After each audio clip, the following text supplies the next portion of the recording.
দান করেছেন, সুযোগ দান করেছেন। সেজন্য আমরা আমাদের হৃদয় নিংড়ানো সকল ভালোবাসা, আবেগ, অনুভূতিকে উজাড় করে দিয়ে খুশি মনে প্রাণবন্ত আওয়াজে উচ্চ কণ্ঠে কালিমাতুশ শুকর আদায় করে আমরা সকলেই পড়ছি আলহামদুলিল্লাহ। আমার সাথে সকলে পড়ুন রব্বানা লাকাল হামদ হামদান কাসীরান طيبا مباركا فيه يا ربي لك الحمد ولك الشكر كما ينبغي لجلال وجهك وعظيم سلطانك لك الحمد بالإيمان ولك الحمد بالإسلام ولك الحمد بالقرآن। আল্লাহ তাআলার শুকরিয়া আদায়ের পর অসংখ্য অগণিত দুরুদ এবং সালাম পেশ করছি সর্বকালের সর্বযুগের সর্বশ্রেষ্ঠ মহামানব নবিয়ুনা ওয়া সাইয়্যিদুনা ওয়া কুদওয়াতুনা মুহাম্মাদুর রাসূলুল্লাহ সাল্লাল্লাহু আলাইহি ওয়াসাল্লামের প্রতি, যাকে আল্লাহ তাআলা আমাদের হেদায়েতের জন্য পাঠিয়েছেন। আল্লাহুম্মা সাল্লি আলাইহি আল্লাহুম্মা বারিক আলাইহি।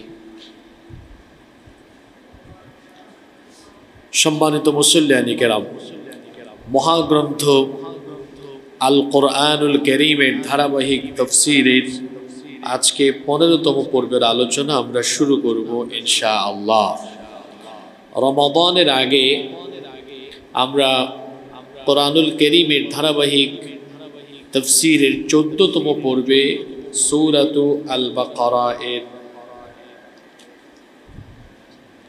74 নম্বর আয়াত পর্যন্ত আমরা আলোচনা করেছিলাম। আজকে আমরা সূরাতুল বাকারা এর 75 নম্বর আয়াতে কারিমা থেকে আমাদের আলোচনা শুরু করব ইনশাআল্লাহ।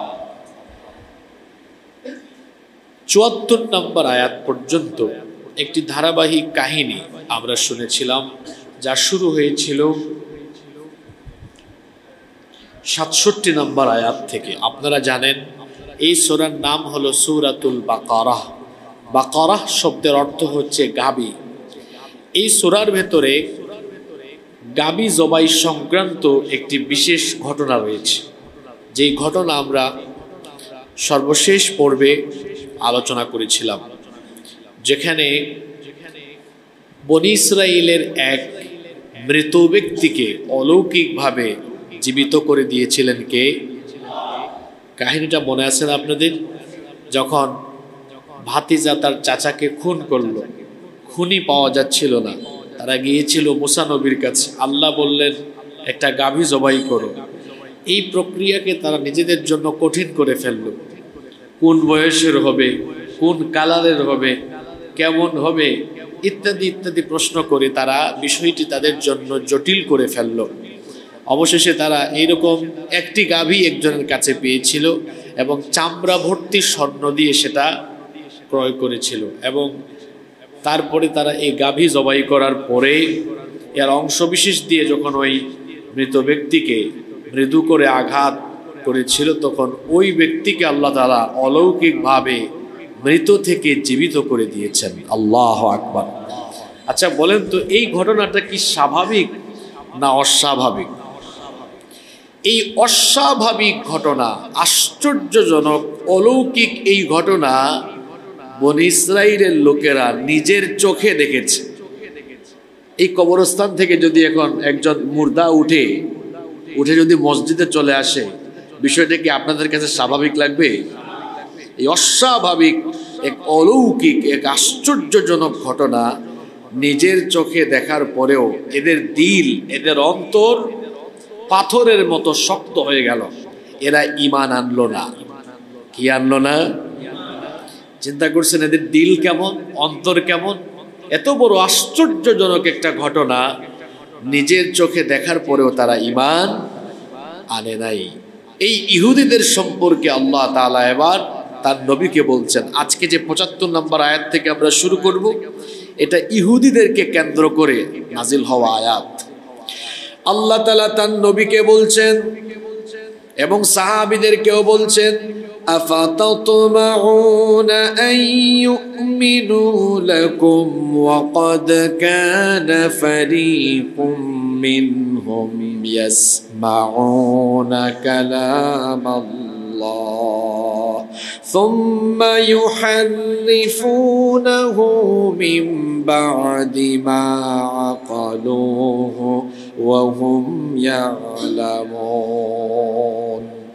তোমরা কি আশা করছো যে তারা তোমাদের প্রতি ঈমান আনবে, অথচ তাদের একটি দল এমন ছিল যারা আল্লাহর বাণী শুনতো, অতঃপর তা বুঝে নেয়ার পর তারা বিকৃত করত জেনে বুঝে। আল্লাহ তাআলা তার নবী এবং সাহাবীদেরকে ইহুদিদের ব্যাপারে নিরাশ করে দিয়েছেন। আল্লাহ তাআলা তার নবী এবং সাহাবীদেরকে বলছেন, ও নবী, আপনি এবং আপনার সাহাবীরা আপনারা কি মনে করেন যে এই ইহুদিরা আল্লাহর উপর ঈমান আনবে? এটা বড় সহজ বিষয় নয়। এর আগেও এদের পূর্বপুরুষরা অলৌকিক আশ্চর্যজনক অনেক বিষয় তাদের চোখের সামনে দেখার পরেও তাদের দিল নরম হয় নাই, তাদের দিল শক্ত হয়ে গিয়েছিল। কি করে এরা ঈমান আনবে? এদের অতীত হলো এমন, ওয়াকাদ কানা ফারীকুম মিনহুম ইয়াসমাউনা কালামাল্লাহ। এদের মধ্যে এক গ্রুপ এমন ছিল যারা আল্লাহর বাণী শুনতো। মুসা নবী যখন তুর পাহাড় থেকে তাদেরকে এসে বলেছিলেন, আমি আল্লাহর সাথে কথা বলেছি, তখন তারা বলেছিল, আমরা এটা বিশ্বাস করি না। আল্লাহর সাথে তুমি যে কথা বলেছো, আমরাও আল্লাহর ভয়েস শুনতে চাই, আল্লাহর কথা আমরা শুনতে চাই। মুসা নবীর সাথে ৭০ জন গিয়েছিল তুর পাহাড়ে। তারা সেখানে গিয়ে আল্লাহর বাণী শ্রবণ করেছিল। মুসা নবীর সাথে যখন তারা ফিরে আসলো, ফিরে আসার পরে এই বনি ইসরাইলের ইহুদিরা এত খারাপ ছিল, তারা যা শুনে এসেছে হুবহু সেগুলো না বলে সেগুলোর মধ্যে তারা পরিবর্তন নিয়ে এসেছে। আবার মুফাসসিরিনে কেরাম কেউ কেউ এই আয়াতের ব্যাখ্যায় বলেছেন যে ইহুদিরা তাদের নবী মুসা আলাইহিস সালামের কাছ থেকে যে তাওরাতের তেলাওয়াত শুনেছে, তাওরাত কিতাবকে তারা পরিবর্তন করে ফেলেছে, নিজের মতো করে এখানের মধ্যে তারা বহু জিনিস ঢুকিয়ে দিয়েছে। এজন্য আল্লাহ তাআলা তার নবীকে বলছেন, ও নবী, আপনার চারপাশে যে ইহুদিরা আছে এরা ঈমান আনবে এমনটা মনে করিয়েন না। এদের অতীত ভালো নয়। তারা অলৌকিক বিষয় তাদের চোখের সামনে দেখার পরেও, এমনকি তাদের কিতাব তাদের নবীর কাছ থেকে শোনার পরেও তারা সেটা পরিবর্তন করে দিয়েছিল। আল্লাহ বললেন, নবী, এদের অতীত ভালো না এবং এরা তাদের পূর্বপুরুষদের খাসলত, এরা তাদের পূর্বপুরুষদের স্বভাব ধরে রেখেছে। দেখেন, আজকের আয়াত যেগুলো আলোচনা হবে, এখানে 3 শ্রেণীর ইহুদি সম্পর্কে আলোচনা হবে। কয় শ্রেণী? প্রথমে ইহুদি আলেম। প্রথমে ইহুদি আলেম। এরা ছিল আলেম নামের জালেম, যারা আল্লাহর দেওয়া কিতাবের ভেতরে অনেক কিছু ঢুকিয়ে দিয়েছে। আল্লাহর কিতাবকে তারা পরিবর্তন করে ফেলেছে। এমনকি এই ইহুদিদের স্বভাব ছিল, তারা পরিবর্তন নয়, শুধু অনেক কিছুকে গোপনও রেখে দিত। যেমন এই আয়াতের ব্যাখ্যায় তাফসীর ইবনে কাসিরের ভেতরে আল্লামা ইমাম ইবনে কাসির বুখারী শরীফের একটি হাদিস টেনে এনেছেন। আন আব্দুল্লাহ ইবনে ওমর রাদিয়াল্লাহু আনহুমা, আব্দুল্লাহ ইবনে ওমর রাদিয়াল্লাহু আনহুমা হাদিসের বর্ণনাকারী সাহাবী, তিনি বলছেন, আন্নাল ইয়াহুদা জাউ ইলা রাসূলিল্লাহি, আমরা বলি সাল্লাল্লাহু আলাইহি ওয়াসাল্লাম। ইহুদিরা একবার রাসূল করিম সাল্লাল্লাহু আলাইহি ওয়াসাল্লামের কাছে আসলো। ফাযাকারু লাহু আন্না রাজুলাম মিনহুম ওয়া ইমরাআতান জানায়া, তারা এসে বলল, আমাদের একজন পুরুষ আর একজন নারী জিনা করেছে, ব্যভিচার করেছে। আল্লাহর নবী এই কথা শুনে তাদেরকে বললেন, فقال لهم رسول الله صلى الله عليه وسلم ما تجدون في التوراة في شأن الرجم। আল্লাহর নবী ইহুদিদেরকে বললেন, আচ্ছা তোমাদেরকে যে আল্লাহ তাওরাত কিতাব দিয়েছেন, এই তাওরাত কিতাবের ভেতরে জিনার শাস্তি রজম অর্থাৎ পাথরের আঘাতে মৃত্যুদণ্ড দেওয়া, এটা কি তোমাদের কিতাবে নাই? ফাকালু, ইহুদিরা তখন বলল, নাফদাহুম ওয়া ইউজলাদুন, এ ধরনের পাপ কাজ যারা করে আমরা তাদেরকে, এ ধরনের পাপ কাজ যারা করে আমরা তাদেরকে কিছুটা বেইজ্জতির মধ্যে ফেলি এবং বেত্রাঘাত করি। আল্লাহ রাসূলের একজন সাহাবী আব্দুল্লাহ ইবনে সালাম রাদিয়াল্লাহু আনহু সেখানে উপস্থিত ছিলেন। তিনি ইহুদিদেরকে তখন বললেন, কাযাবতুম ইন্না ফিহার রাজাম।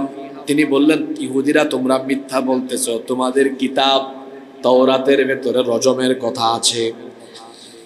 ফাআতাউ বিত-তাওরাতি, তখন তাওরাত কিতাব আনা হলো। ফানাশারুহা, তাওরাত কিতাব খোলা হলো। তখন এক ইহুদি কি করলো শুনেন, ফাওয়াদা আহাদুহুম ইয়াদাহু আলা আয়াতির রাজাম। এই ইহুদি তাওরাত কিতাব খুলে রজমের আয়াতটা হাত দিয়ে এভাবে ঢেকে রাখলো। রজমের আয়াত হাত দিয়ে ঢেকে রেখে ফাকরাহা মা ক্বাবলাহা ওয়া মা বা'দাহা, আগের আয়াতও পড়লো, পরের আয়াতও পড়লো, মাঝখানের আয়াত হাত দিয়ে ঢেকে ফেললো। শুনতেছেন কাহিনী আপনারা? হাত দিয়ে এই রজমের আয়াত থেকে আগের আয়াত পড়লো, পরের আয়াতও পড়লো। আব্দুল্লাহ ইবনে সালাম রাদিয়াল্লাহু আনহু ব্যাপারটা খেয়াল করে ফেললেন। বললেন, হে ইহুদি, ইরফা ইয়াদাক, তোমার হাতটা সরাও। ফারাফা ইয়াদাহু, সে যখন তার হাত সরালো, ফাইদা ফিহা আয়াতুর রাজাম, সেখানে তখন রজমের আয়াত পাওয়া গেল। ইহুদিরা তখন লজ্জায় পড়ে গেল। ফাকালু, তারা বলল, সাদাকা ইয়া মুহাম্মদ, তারা বলল, হে মুহাম্মদ, আমরা বলি সাল্লাল্লাহু আলাইহি ওয়াসাল্লাম, তুমি সত্য বলেছো। ফিহা আয়াতুর রাজাম, আমাদের কিতাবের ভেতরে রজমের আয়াত আছে। দেখেন ইহুদি আলেমদের খাসলত বুখারী শরীফের এই হাদিস থেকে পাওয়া গেল। এরা হলো আলেম নামের জালেম। তারা তাদের কিতাবের বহু বিষয় গোপন রাখতো এবং পরিবর্তন করে দিত। আল্লাহ তাআলা এজন্য নবীকে বলছেন, ও নবী, আফাতাতমাউনা আন ইউমিনু লাকুম ওয়া ক্বাদ কানা ফারীকুম মিনহুম يسمعون كلام الله ثم يحرفونه من بعد ما عقلوه وهم يعلمون। তোমরা কি আশা করছো যে তারা তোমাদের প্রতি ঈমান আনবে, অথচ তাদেরই একটি দল যারা আল্লাহর বাণী সত্য এবং তা জেনে বুঝে তারা বিকৃত করে ফেলতো। বলছিলাম আজকের আলোচ্য এই আয়াতগুলোতে কয় শ্রেণীর ইহুদি সম্পর্কে আলোচনা হবে? জোরে বলেন। প্রথম শ্রেণী হচ্ছে ইহুদি আলেম, যাদের স্বভাব ছিল আল্লাহর কিতাব পরিবর্তন করে ফেলা এবং গুরুত্বপূর্ণ বিষয়কে গোপন রাখা। এবং এরা এমন জালেম ছিল, এমন আলেম নামের জালেম ছিল, হারামকে হালাল বানিয়ে দিত, হালালকে তারা হারাম বানিয়ে ফেলতো, সত্যকে মিথ্যা, মিথ্যাকে সত্য বানিয়ে ফেলতো। এরা এমন ছিল যে তারা ইচ্ছে মতো ঘুষের ফতোয়া দিত। মাঝে মাঝে তারা নিজেরাই মানুষের থেকে ঘুষ নিয়ে ফেলতো। শুধুমাত্র যে হাজার হাজার বছর আগে ইহুদি আলেমরা এমন ছিল, আর বর্তমানে যে এইরকম আলেম যে পৃথিবীতে নাই এমন কথা বলা যাবে না। আপনারা প্রায় সময় দেখবেন আমাদের সমাজে জালিম এবং ইসলাম বিরোধী অনেক নেতৃত্বের পদলেহনকারী অনেক আলেম আমাদের সমাজেও আছে। জালেমদের পয়সা গলার ভেতর দিয়ে ঢুকে বলে তাদের গলা থেকে কোনোদিন সত্য কথা বের হয় না। এরকম আলেম নামের জালেম এখনো পৃথিবীতে। তিন শ্রেণীর ইহুদি সম্পর্কে এখানে আলোচনা হচ্ছে। প্রথম প্রকার ইহুদি আলেম, এরা আল্লাহর কিতাবকে পরিবর্তন করেছে আর অনেক বিষয় গোপন রেখেছে। সত্যকে মিথ্যা, মিথ্যাকে সত্য, হালালকে হারাম, হারামকে হালাল বানিয়ে দিত। এরপরে পরবর্তী আয়াত ৭৬ নম্বর আয়াত থেকে শুরু হচ্ছে মুনাফিক ইহুদিদের আলোচনা। এর আগে ছিল ইহুদি আলেম, আর এখন মুনাফিক ইহুদি। মুনাফিক কারা? বলে একটা করে। এরপরের আয়াতে আল্লাহ বলছেন ওয়াইদা লাকুল্লাযীনা আমানু ক্বালু আমান্না ওয়াইদা খালা বা'দুহুম ইলা বা'দিন ক্বালু আতুহাদ্দিসুনাহুম বিমা ফাতাহাল্লাহু আলাইকুম লিয়ুহাজ্জুকুম বিহি ইনদা রাব্বিকুম আফালা তা'কিলুন। আল্লাহ তাআলা বলছেন ওয়াইদা লাকুল্লাযীনা আমানু ক্বালু আমান্না। আর ইহুদিরা যখন ইমানদারদের সাথে মিলিত হয় তখন তারা বলে আমরা ইমানদার, আমরা ঈমান এনেছি। ওয়াইদা খালা বা'দুহুম ইলা বা'দ। আর যখন তারা একে অপরের সাথে অর্থাৎ ইহুদির সাথে যখন মিলিত হয় তখন তারা বলে ক্বালু আতুহাদ্দিসুনাহুম বিমা ফাতাহাল্লাহু আলাইকুম লিয়ুহাজ্জুকুম বিহি ইনদা রাব্বিকুম। যখন ইহুদির সাথে একান্তে মিলিত হয় তখন তারা বলে তোমরা কি তাদের সাথে সে সকল কথা আলোচনা করো যা আল্লাহ তোমাদের উপর উন্মুক্ত করেছেন, যাতে তারা এর মাধ্যমে তোমাদের রবের নিকট তোমাদের বিরুদ্ধে দলিল পেশ করবে। খেয়াল করে শুনেন ইহুদিরা কেমন চালাক। আখিরি নবী দুনিয়াতে আসার আগে, আখিরি নবী যে দুনিয়াতে আসবেন এই ব্যাপারে পূর্ববর্তী কিতাবে সুসংবাদ দিয়েছেন কে? তাওরাতে, ইনজিলে এ ব্যাপারে সুসংবাদ আছে। পূর্ববর্তী আসমানে যত কিতাব ছিল তাওরাত, জাবুর, ইনজিল, এই কিতাবগুলোর ভেতরে আখিরি নবীর আগমনের ব্যাপারে সুসংবাদ দেওয়া ছিল। আল্লাহু আকবার। ইহুদিরা জানতো আখিরি নবী আসবেন। যখন আখিরি নবী চলেই আসলেন তিনি তার দাওয়াত আরম্ভ করলেন।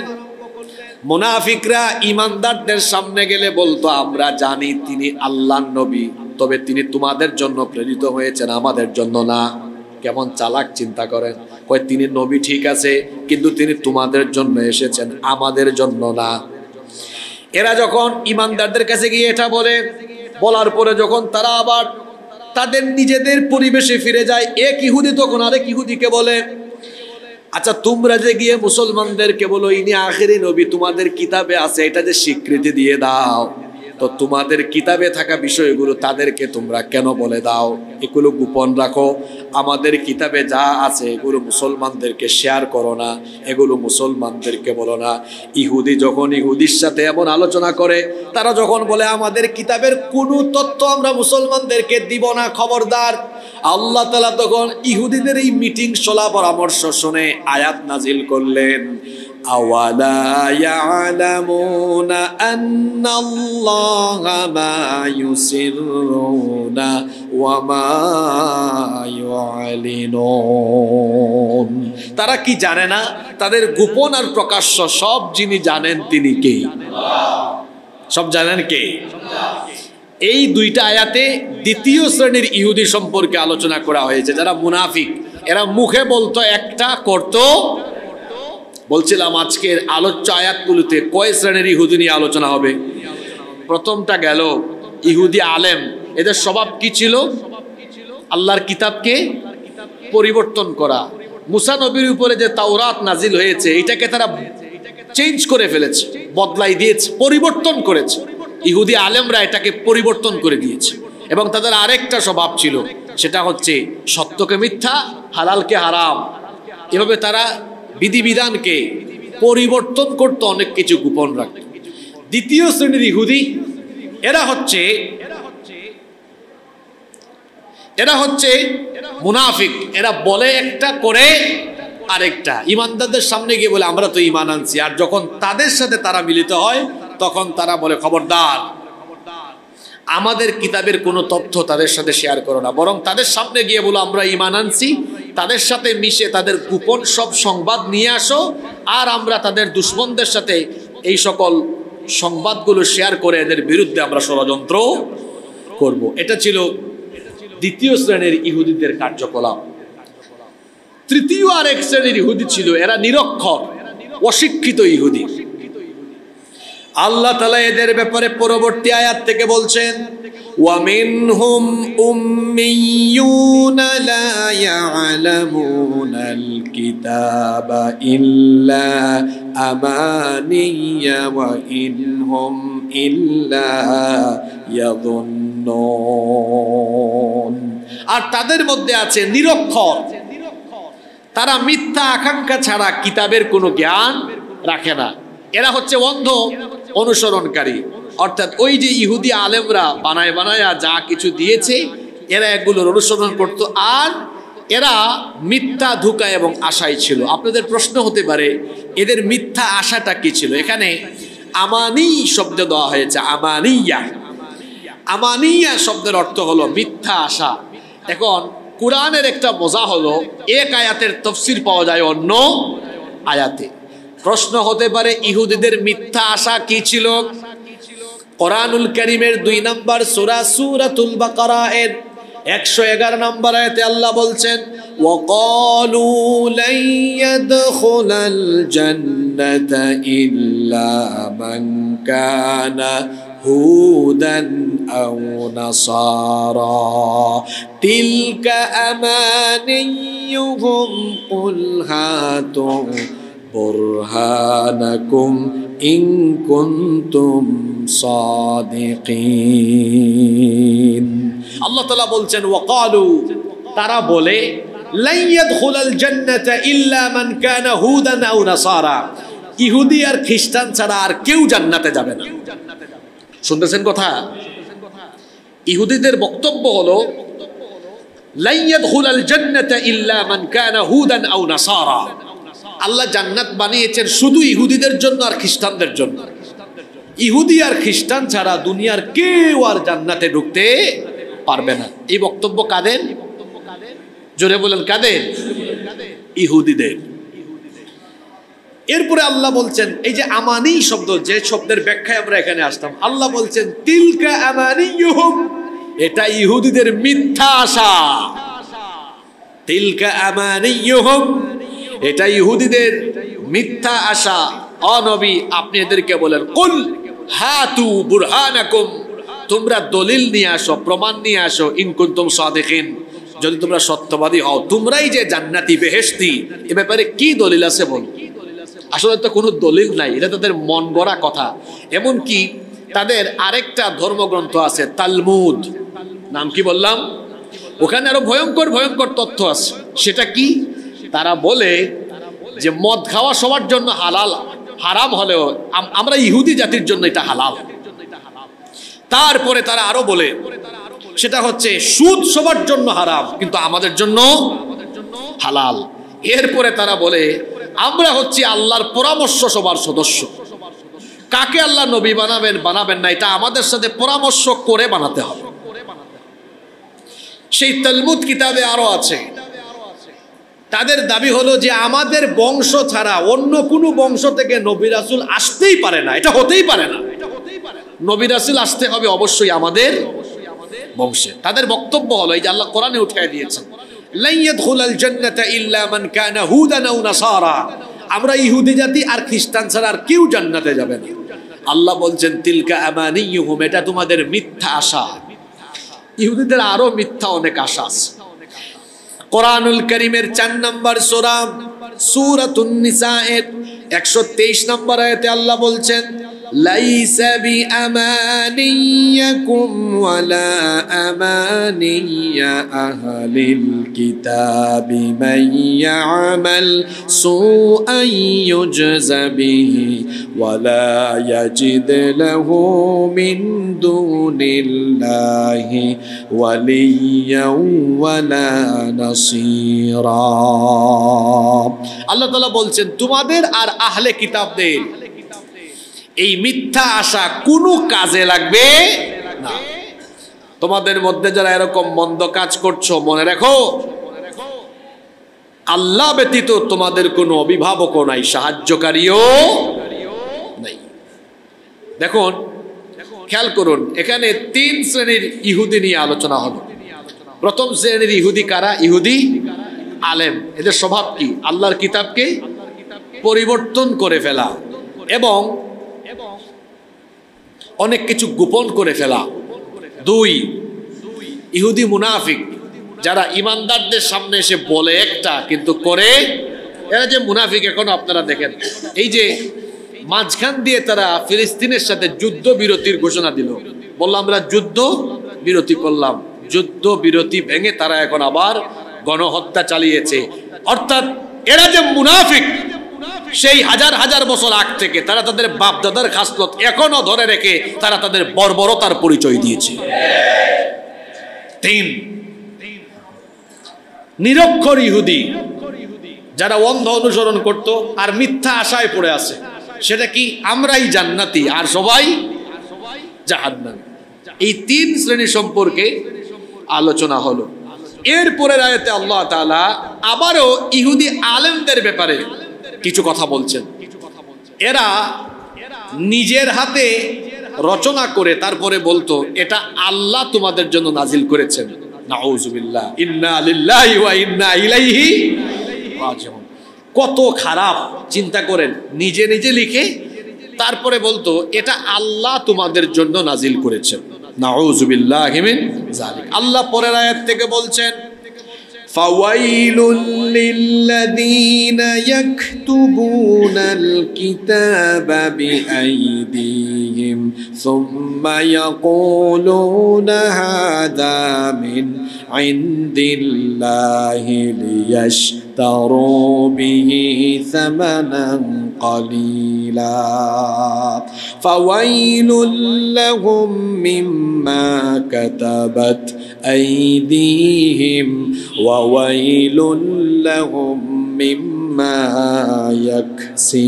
يكسبون আল্লাহ তাআলা বলছেন ওয়াইলুল লিল্লাযীনা ইয়াকতুবুনাল কিতাবা বিআইদিহিম, অতঃপর ওয়াইল ধ্বংস দুর্ভোগ তাদের জন্য যারা নিজের হাতে কিতাব লিখে সুম্মা ইয়াকুলুনা অতঃপর বলে হাদা মিন ইনদিল্লাহ, এটা আল্লাহর পক্ষ থেকে এসেছে। আল্লাহ বলছেন এই রকম যারা নিজের হাতে কিতাব লিখে তারপরে বলে এটা আল্লাহর পক্ষ থেকে এসেছে, এদের উপর লানত, এদের উপর দুর্ভোগ।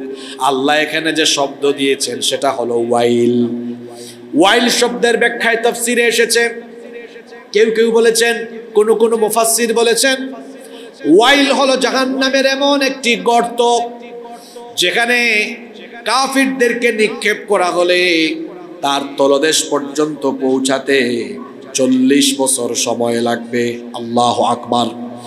আবার কেউ কেউ এর ব্যাখ্যায় বলেছেন ওয়াইল হচ্ছে জাহান্নামের এমন এক আগুনের ঘাঁটি যেখানে বিরাট পর্বতমালাকে এই ওয়াইলের মধ্যে ফেলে দিলে মুহূর্তের মধ্যে সেটা গলে যাবে।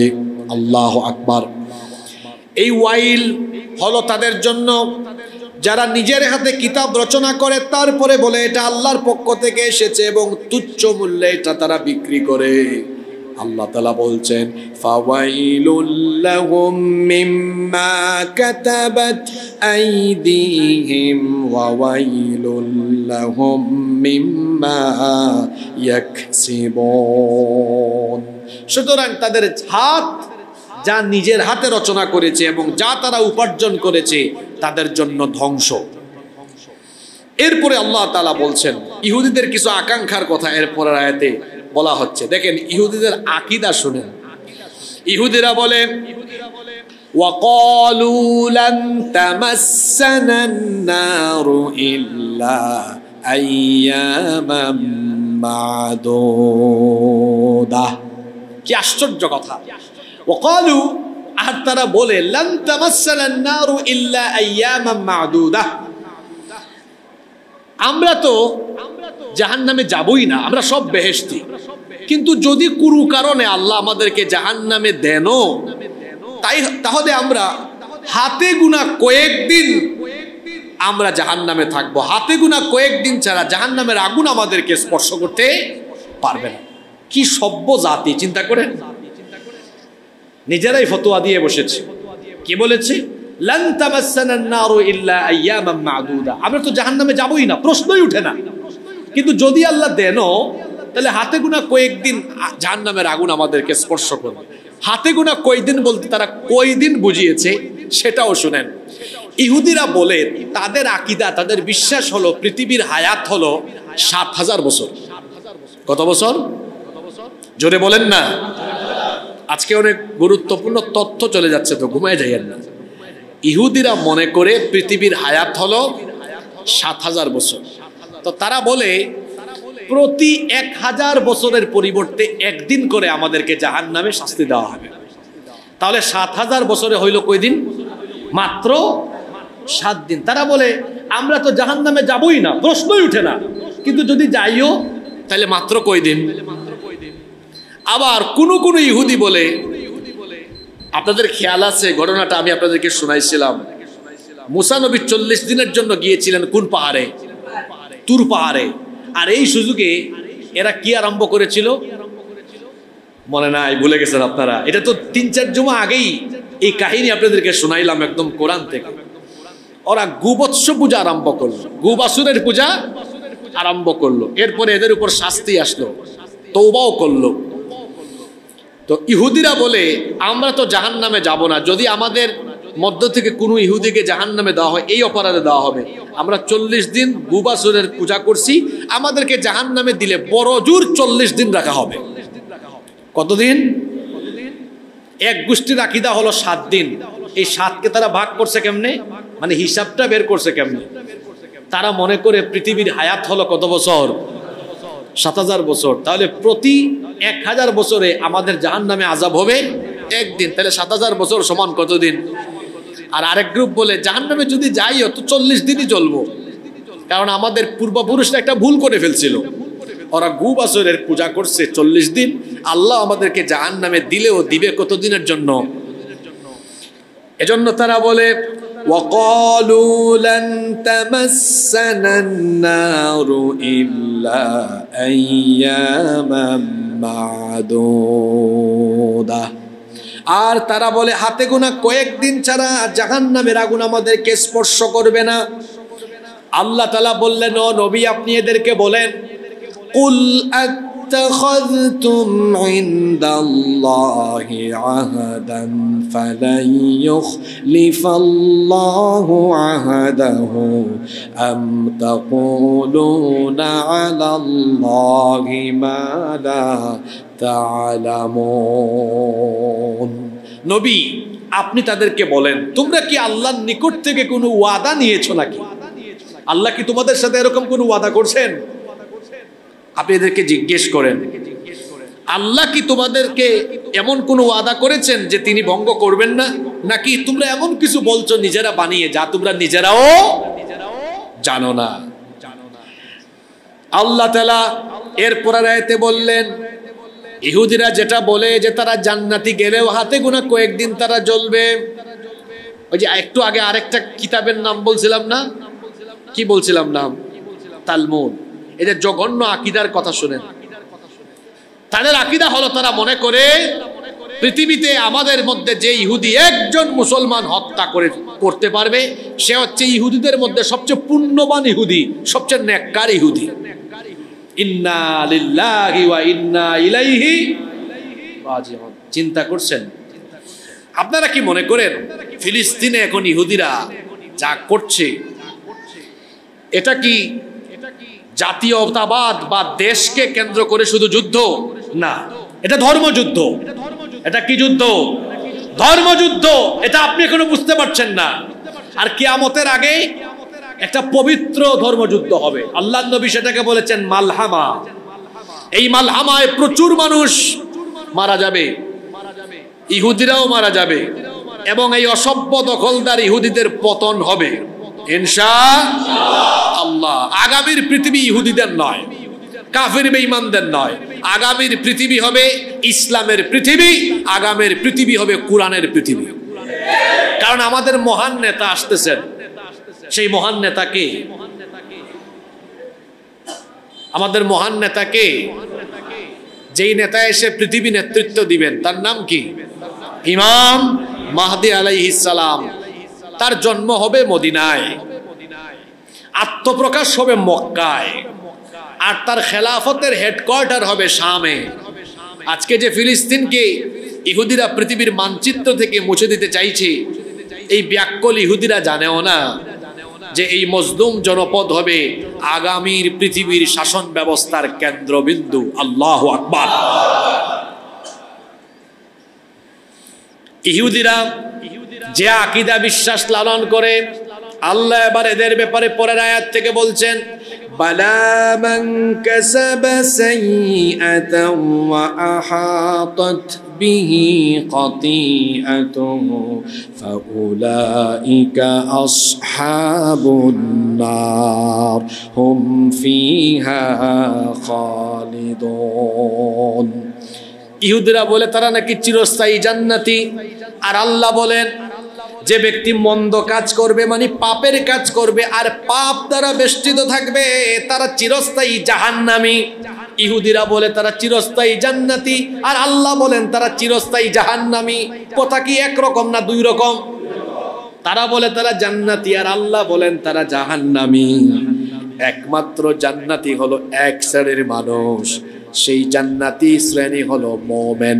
মোমেন যারা জান্নাতি হলো, মোমেন ছাড়া আর কেউ জান্নাতি নয়। এই কথা কোরআনে কারিমে বলেছেন কে? ইন্নাল্লাযীনা আমানু ওয়া আমিলুস সালিহাতি কানাত লাহুম জান্নাতুল ফিরদাউসি নুজুলা খালিদিনা ফিহা লা ইয়াবগুনা আনহা হিওয়ালা। সূরা কাহাফে আল্লাহ বলেছেন, নিশ্চয়ই যারা ঈমান এনে নেক কাজ করেছে সেই সকল ঈমানদারদেরকে এক নম্বরের জান্নাত, জান্নাতুল ফেরদাউসের মেহমান যিনি বানায় দিবেন তিনি কে? একমাত্র মুমিনরা হলো জান্নাতি। ইহুদিরা বলে তারা জান্নাতি, আর আল্লাহ বলেন এরা চিরস্থায়ী। জোরে বলেন চিরস্থায়ী। ইহুদিরা বলে তারা কয়েকদিন জাহান্নামে গেলেও কয়েকদিন থাকবে, আল্লাহ বলেন কয়েকদিন না, হুম ফিহা খালিদুন। তোমরা এখানে ঢুকলে আর বের হইতে পারবা না, এটা চিরস্থায়ী জাহান্নাম তোমাদের জন্য। এরপরে আল্লাহ বললেন জান্নাতি কারা, জান্নাতীদের পরিচয় জেনে নাও। আল্লাহ তাআলা পরের আয়াতে বলছেন, ওয়াল্লাযীনা আমানু ওয়া আমিলুস সালিহাতি উলাইকা আসহাবুল জান্নাহ হুম ফিহা খালিদুন। আর যারা ঈমান এনে নেক আমল করেছে তারা এমন জান্নাতের অধিবাসী হবে যেখানে গেলে আর তারা কখনো বের হবে না, চিরদিনের জন্য সেই জান্নাতে তাদেরকে ঢোকানো হবে। এই দুনিয়ায় আমরা এসেছি, চলে যাব, কিন্তু জান্নাতে ঢুকবেন, বেরোইতে পারবেন না। ওখানে চিরদিনের জন্য চিরসুখের জায়গা, চিরস্থায়ী নিয়ামতের জায়গা। জান্নাতে আল্লাহ আজীবনের জন্য ঢুকায় দিবেন। সুবহান। ওখানে কোনো মৃত্যু নাই। দুনিয়ায় মানুষের মৃত্যু আছে না নাই? কিন্তু জান্নাতে কি মানুষের আর মৃত্যু আছে? লা ইয়াযুকুনা ফিহা ইল্লাল মাউতাতাল উলা। সেখানে দুনিয়ার মতো আর তাদের মৃত্যু হবে না, মৃত্যুর স্বাদ সেখানে নিতেও। এবারের পরবর্তী আয়াত ৮৩ নম্বর আয়াত থেকে আল্লাহ তাআলা বনি ইসরাইলদেরকে যে দিক নির্দেশনা দিয়েছিলেন আর এগুলো দেওয়ার পরে তারা কি করেছিল সেগুলো আল্লাহ এবার তুলে ধরছেন। খেয়াল করে শুনেন। একটা লম্বা আলোচনা চলছে বনি ইসরাইলের ব্যাপারে। সেই শুরু হয়েছিল আপনার, আমরা তো আজকে 15 নাম্বার পর্ব আলোচনা করছি। শুরু হয়েছিল 4 কি 5 নাম্বার পর্বে, আজ এখনো পর্যন্ত চলছে, আরো চলবে সামনে। এটা লম্বা একটা আলোচনা এসেছে।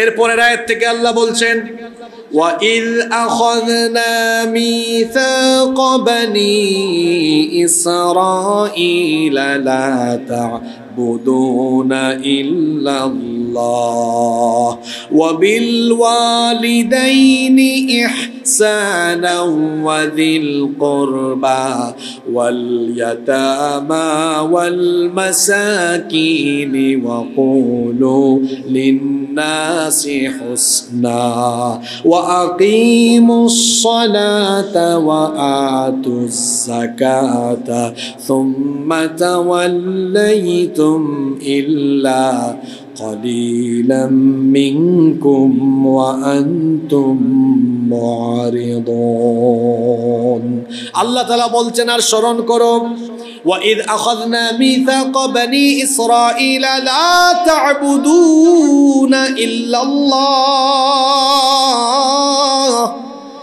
আর স্মরণ করো যখন আমি বনি ইসরাইলের কাছ থেকে অঙ্গীকার গ্রহণ করেছিলাম তাদেরকে এই নির্দেশ দিয়েছিলাম লা তা'বুদুনা ইল্লাল্লাহ আল্লাহ ছাড়া আর কারো ইবাদত করবে না ওয়া বিল ওয়ালিদাইনি ইহসানা পিতামাতার সাথে সদাচরণ করবে ওয়াদিল কুরবা ওয়াল ইয়াতামা ওয়াল মাসাকিন আত্মীয় স্বজন এতিম এবং মিসকিনদের সাথে ইহসান করবে সুন্দর আচরণ করবে ওয়াকুলু লিন্নাসি হুসনা আর মানুষকে উত্তম ভাবে মানুষের সাথে কথা বলো ওয়া আকিমুস সালাতা ওয়া আতুজ যাকাত আর সালাত কায়েম করো এবং যাকাত দাও এই আদেশগুলো ইহুদিদেরকে দিয়েছিলেন কে আল্লাহ তাআলা বনি ইসরাইলকে এই নির্দেশনা দিয়েছিলেন এই অঙ্গীকার নিয়েছিলেন কিন্তু তারা এই আদেশ পাওয়ার পরে কি করেছিল আল্লাহ বলছেন সুম্মা তাওয়াল্লাইতুম ইল্লা কলিলাম মিনকুম ওয়া আনতুম মুরিদুন এদের মধ্যে অল্প কয়েকজন ছাড়া সবাই এই নির্দেশকে অমান্য করেছে মুখ ফিরিয়ে নিয়েছে আল্লাহ বলছেন শুধু এই নির্দেশ নয় তাদেরকে আমি আরো নির্দেশ দিয়েছিলাম ওয়া ইল আখাযনা মিসাকাকুম লা তাসফিকুনা দিমাআকুম ওয়া লা তুখরিজুনা আনফুসাকুম মিন দিয়ারিকুম সুম্মা আকারারতুম ওয়া আনতুম তাশহাদুন খেয়াল করে শুনেন একটা আশ্চর্যজনক দারুণ একটা ঘটনা আরম্ভ হয়েছে খুব দারুণ একটা ঘটনা ইহুদিদের খাসলত দেখেন স্বভাবগুলো দেখেন আপনারা আল্লাহ বলছেন আর আমি তাদের কাছ থেকে অঙ্গীকার গ্রহণ করেছিলাম তোমরা নিজেদের মধ্যে রক্তপাত করো না লা তাসফিকুনা দিমাআকুম নিজেরা নিজেদের রক্ত ঝরাইও না ওয়ালা তুখরিজুনা আনফুসাকুম মিন দিয়ারিকুম এবং তোমরা নিজেদের মানুষজনকে নিজেদের ঘর বাড়ি থেকে বের করে দিও না সুম্মা আকরারতুম অতঃপর আমার দেওয়া এই অঙ্গীকারে তোমরা সম্মত হলে ওয়া আনতুম তাশহাদুন আর তোমরা তার সাক্ষী তোমাদেরকে এই নির্দেশনা এই অঙ্গীকার দেওয়ার পরে তোমরা কেমন আচরণ করলে আল্লাহ পরের আয়াত থেকে তাদের কথা এবার বলছেন ثم أنتم هؤلاء تقتلون أنفسكم وتخرجون فريقا منكم من ديارهم تظاهرون عليهم بالإثم والعدوان وإن يأتوكم أسارى تفادوهم وهو محرم عليكم إخراجهم আল্লাহ তাআলা বলছেন আমি তাদেরকে এই অঙ্গীকার নিয়েছিলাম যে তোমরা তোমাদের নিজেদের লোকদেরকে হত্যা করো না রক্তপাত করো না নিজেদের লোকদেরকে ঘরবাড়ি থেকে বের করে দিও না কিন্তু তারা কি করলো তারা নিজেদের লোকদেরকে নিজেরা হত্যা করলো এমনকি তাদের নিজেদের দলের লোককে তারা ঘর বাড়ি থেকে বের করে দিল পাপ এবং সীমালঙ্ঘনে তারা সহযোগিতা করলো সহায়তা করলো এরপরে তাদের কোনো বন্দী যখন তোমাদের নিকট আসে আবার তারা মুক্তিপণ দিয়ে তাদেরকে মুক্ত করে ঘটনাটা ভালো করে শুনেন মদিনায় দুইটা গোত্র ছিল আউস আর খাজরাজ আউস আর খাজরাজ এই আউসের সাথে খাজরাজের মারাত্মক ঝগড়া বিবাদ হতো এবং এই ঝগড়া বিবাদ শুধু তর্কাতর্কিতে সীমাবদ্ধ থাকতো না দুই গোষ্ঠী যে কোনো সময় এক দল আরেক দলের উপরে যুদ্ধে ঝাঁপিয়ে পড়তো এই আউস আর খাজরাজ ছাড়াও মদিনায় তিনটা ইহুদি গোত্র বাস করত কয়টা ইহুদি গোত্র বানু কাইনুকা বানু নাজির এবং বানু কুরাইজা কয়টা ইহুদি গোত্র এদের খাসলত শুনেন বানু কাইনুকা বানু নাজির বানু কুরাইজা এই তিন গোষ্ঠী এরা ওই আউস আর খাজরাজ এই দুই দলে ভাগ হয়ে পড়ল। কিরকম? বনু কুরাইজা আউস গোত্রের মিত্র ছিল, তারা আউস গোত্রের সাথে আছে। বনু কুরাইজা আর বনু নাজির আর বনু কাইনুকা ছিল খাজরাজের মিত্র। তাহলে দুই দল এক গোষ্ঠীর সাথে আর এক দল আরেক গোষ্ঠীর সাথে। যখন আউস আর খাজরাজের মধ্যে যুদ্ধ লাগতো তখন যে যে দলের মিত্র মানে বন্ধু ওই দল তাদের পক্ষে যুদ্ধ করত। তাহলে দুই দিকে, একদিকে আউস একদিকে খাজরাজ। আউসের সাথে আছে বনু কুরাইজা, খাজরাজের সাথে আছে কে? বানু নাজির আর বানু কাইনুকা। এখন এক দল, এখন এই দুই গোষ্ঠী ইহুদি খাজরাজের সাথে, এক গোষ্ঠী ইহুদি আউসের সাথে। এখন যুদ্ধ হলে বলেন তো তলোয়ার ধরে এক ইহুদি আরেক ইহুদির উপরে না? শুনতেছেন আপনারা? এক ইহুদি আরেক ইহুদির উপরে। অথচ মুসা নবীর উপরে আল্লাহ যে কিতাব নাজিল করেছেন সেই কিতাবের নাম কি? বলেন, সেই কিতাবের নাম কি? তৌরাতে আল্লাহ তাদেরকে এই তিনটা আদেশ দিয়েছিলেন। সেটা কি? এক নাম্বার, আল্লাহ বলেছিলেন শোনো, তোমরা নিজেদের লোকদের রক্ত নিজেরা ঝরাইও না। দুই নাম্বার, তোমরা নিজেদের লোকদেরকে ঘর বাড়ি থেকে বের করে দিও না। তারপরে তিন নাম্বার হুকুম ছিল তাদের প্রতি যে তোমাদের নিজেদের লোকজন যদি বন্দী হয় তাহলে তাদেরকে মুক্ত করবে। কয়টা হুকুম? জোরে বলেন কয়টা? এক নাম্বার হুকুম, নিজেদের লোকদের রক্ত ঝরায়ও না, নিজেদের লোককে নিজেরা হত্যা করো না। দুই নাম্বার, নিজেদের লোকদেরকে ঘর বাড়ি থেকে বের করে দিও না অথবা লুণ্ঠন করো না। তিন নাম্বার, নিজেদের লোকরা বন্দী হলে তাদেরকে কি করে আনিও? মুক্ত করে আনিও। ইহুদিরা কাম করছে কি দেখেন, দুই গোষ্ঠী ইহুদি গেছে আপনার খাজরাজের সাথে আর এক গোষ্ঠী ইহুদি গেছে আউসের সাথে। যুদ্ধ যখন করে তখন তিন হুকুমের মধ্যে দুই হুকুম অমান্য করে আর এক হুকুম মানে। দুই হুকুম অমান্য করে কেমনে? নিজেদের লোককে নিজেরাই মারে, তাহলে হুকুম মানলো না অমান্য করলো। দুই নাম্বার, লুণ্ঠনও করে তারা, তাদের লোকজনকে তারা ঘর বাড়ি থেকে বের করে। কিভাবে? মনে করেন আউসের সাথে আছে বানু কুরাইজা, খাজরাজের সাথে আছে বানু নাজির, বানু কাইনুকা। যখন এক গ্রুপ আরেক গ্রুপকে হারায় তখন এক ইহুদি গিয়ে ওই গোষ্ঠীর যারা ছিল ওদেরকে ঘর বাড়ি থেকে বের করে, ওদের লোককে ওরা মারে আবার ঘর বাড়ি থেকে বেরও করে। তাহলে এই দুইটা আদেশ আল্লাহর মান্য করলো না অমান্য করলো? আবার আরেকটা তারা মানে, সেটা কি দেখেন, আউসের সাথে আছে বানু কুরাইজা আর খাজরাজের সাথে আছে বানু নাজির, বানু কাইনুকা। এখন যুদ্ধ শেষ, বন্দী হয়েছে না কিছু। এখন বন্দী হওয়ার পরে তারা আবার বিপরীত পক্ষে কোনো ইহুদি বন্দী হয়ে যায়, এটা আমাদের ভাই, মুক্ত করো এটাকে।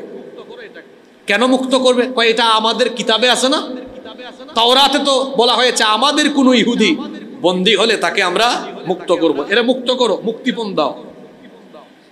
কিছুক্ষণ আগে তার বিরুদ্ধে তলোয়ার ধরলো, তার বাড়িঘর লুটপাট করে বন্দী করে আনলো, এখন আবার তারে কি করো?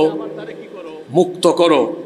তাহলে এই ইহুদিদের স্বভাব দেখেন, এই আয়াতে আল্লাহ বলতেছেন যে তোমাদেরকে হুকুম দেওয়া হইলো কয়টার?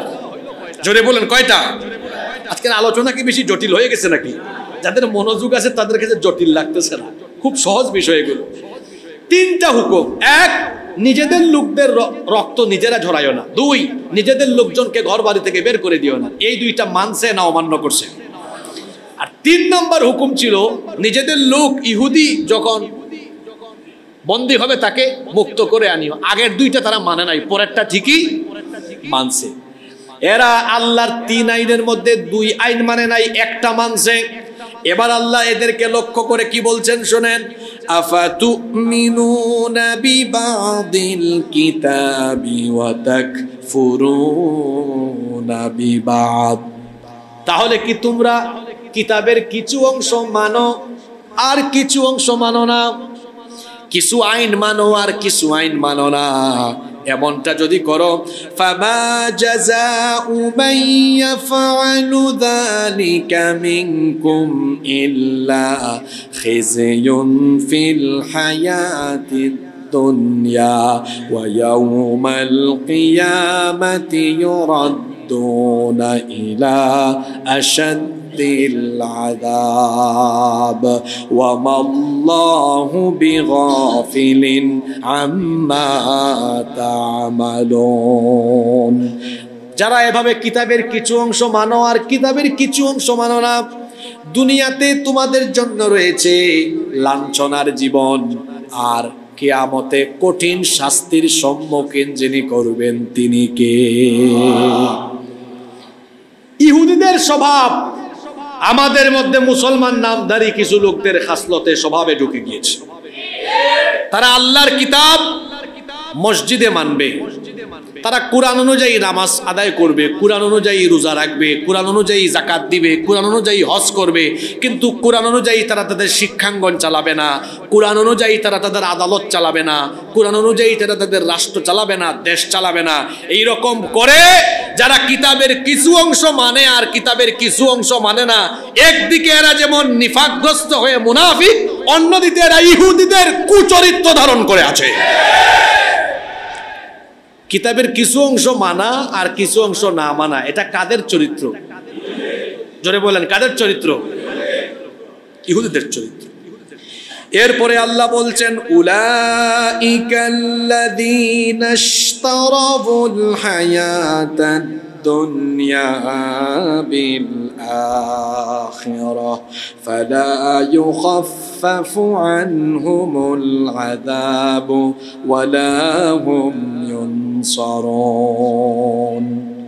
এরা আখিরাতের বিনিময়ে দুনিয়ার জীবনকে খরিদ করে ফেলেছে, এদের কাছে দুনিয়াই হলো বড়, সুতরাং আযাব এদেরকে হালকা করে দেওয়া হবে না, আযাব কমানো হবে না, এরা সাহায্য প্রাপ্ত হবে না, বরং এদেরকে কঠিন শাস্তির সম্মুখীন যিনি করবেন তিনি কে? ৭৫ থেকে আজকে একেবারে ৮৬ নম্বর আয়াত পর্যন্ত দেখছেন কারবার, আজকে তো 2 পৃষ্ঠা আলোচনা হয়ে গেছে। ৭৫ থেকে ৮৬ আজকে আলোচনা হলো, আজকে সময়ও শেষ। আজকে আমরা ইহুদিদের খাসলত, ইহুদিদের চরিত্র এই আয়াতগুলো থেকে জানলাম। মোট 11টি আয়াত আমরা আলোচনা করেছি।